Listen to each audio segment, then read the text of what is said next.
नका. आम्ही अनेक मोर्चे केले, मुंबई वसवली, त्यांना आक्रमण झालं असं कधीच झालं आमच्या न्यायाला वाटलं मराठा नाही. आंदोलनकर्त्याकडून एकही गुन्हा झालेला नाही, कोणत्याही मायमाऊलीची छेडछाड आम्ही केलेली नाही, तरी सुद्धा आमच्या मराठा समाजाच्या आंदोलन करतायच्या आणि आमच्या संपूर्ण समाजाची हानी झालेली आहे, आमची बदनामी झालेली आहे. हे महाराष्ट्रात घडतंय आणि हे मुंबईत घडतंय आणि याचे सर्व जबाबदार आमचे मराठा आमदार आहेत आणि त्यांनी हातात बांगड्या घातल्या पाहिजे.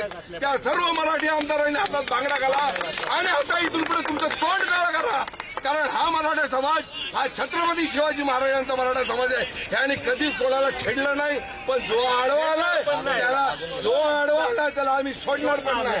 आम्ही आमच्या हक्काची मागणी करतोय, आम्ही आमच्या मुलांसाठी, आमच्या पोराबाळांसाठी हक्काची मागणी करतोय.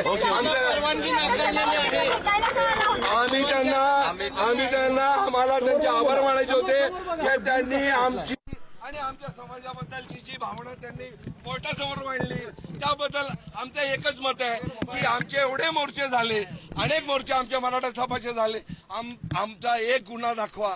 आम्ही इथे तुमच्या समोर हे कोर्ट म्हणेल ती शिक्षा आम्ही मान्य करतो. फक्त एक गुन्हा दाखवा आमच्या एकाही आंदोलनकर्त्याने, एकाही माणसाला, मारला असेल तर आम्हाला बोला, आम्ही संपूर्ण जबाबदारी घेऊन पाहिजे फासावर काढवा. पण मला